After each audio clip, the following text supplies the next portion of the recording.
Assalamualaikum everyone. Welcome back with another super exciting playlist about GitHub.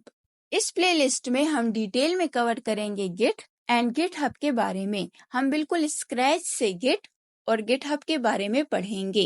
अगर आपको नहीं पता कि Git क्या होता है, GitHub क्या होता है, हम इनको कैसे यूज करते हैं और कौन कौन सी कमांड्स हम यूज करते हैं, तो कोई बात नहीं. इन सब चीजों को मैं बेसिक से लेकर अच्छे खासे लेवल तक कवर करूंगी.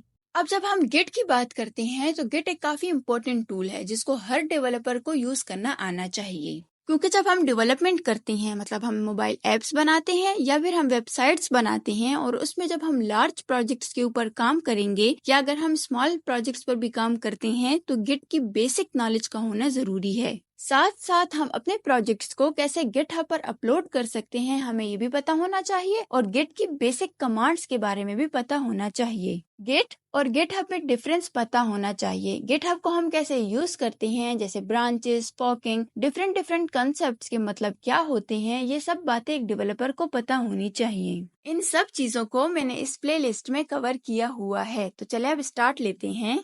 चलिए अब ये समझ लेते हैं कि गिट क्या होता है और GitHub क्या होता है. गिट वर्जन कंट्रोल सिस्टम होता है. वर्जन कंट्रोल सिस्टम ऐसे टूल्स होते हैं जो हेल्प करते हैं track changes in a code. अब आप ये सोच रहे होंगे कि ये कैसे चेंजेस को ट्रैक करते हैं. देखिए, आपके पास बहुत बड़ा प्रोजेक्ट है तो आपके पास उसका बहुत सारा कोड भी होता है. अब आप ये चाहते हैं कि जब मैं जो भी चेंजेस करूं अपने कोड में तो उनको मैं ट्रैक कर सकूं. आपने कौन सी फाइल में कहां पर चेंजेस की थी और ये चेंजेस किस टाइम में की थी, तो आप इसको कैसे ट्रैक करेंगे. अब इस ट्रैकिंग को मैनेज करने के लिए ये सॉफ्टवेयर बनाया गया है. वर्जन कंट्रोल सिस्टम प्रोजेक्ट की पूरी हिस्ट्री को ट्रैक करता है कि कोड में कब कोई न्यू फाइल ऐड हुई है, कब कोई फाइल डिलीट हुई है, कब हमने कोड में किस लाइन के अंदर क्या अपडेट किया है, क्या चेंजेस की है या कौन सी लाइन को डिलीट किया है. तो इस तरह की सारी history version control system track करते हैं और गिट ऐसा ही पॉपुलर वर्जन कंट्रोल सिस्टम है. अब गिट को यूज करने के काफी सारे रीजंस हैं, जिनमें सबसे पहला है popular. Git is one of the most popular version control system in the world. अब हम इसको अपने सिर्फ डे टू डे प्रोजेक्ट्स के लिए यूज नहीं करते, बल्कि ये डिफरेंट डेवलपर्स को इनेबल करता है कि वो सेम कोड पर डिफरेंट डेवलपर्स काम कर सकें. The second reason is fast and scalable. मतलब हमारा कितना भी छोटा प्रोजेक्ट हो या कितना भी बड़ा प्रोजेक्ट हो, गिट हमेशा हमारे काम आ सकता है. Now the third reason is Git free और ओपन सोर्स होता है. इसको कोई भी यूज कर सकता है और फ्रीली यूज कर सकता है. अब गिट को हम बेसिकली दो कामों के लिए यूज करते हैं. The first one is to track the history. हमारे कोड की ये हिस्ट्री को ट्रैक करता है.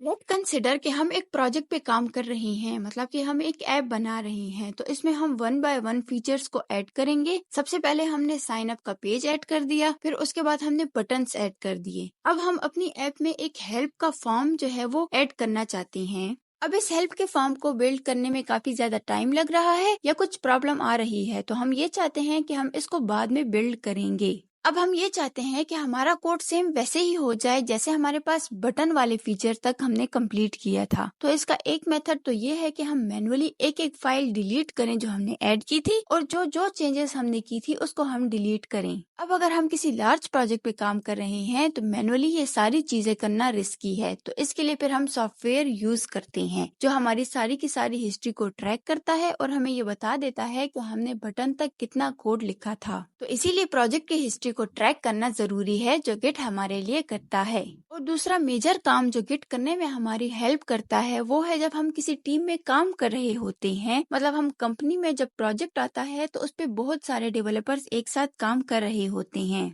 इसलिए ये बहुत ज्यादा जरूरी हो जाता है कि कोड की हिस्ट्री को ट्रैक किया जाए कि कब हमने न्यू फीचर ऐड किया, कब हमने कोड में चेंजेस की और कौन से डेवलपर ने चेंजेस की हैं, और सारे डेवलपर्स एक दूसरे के चेंजेस को ओवरराइड ना कर दें.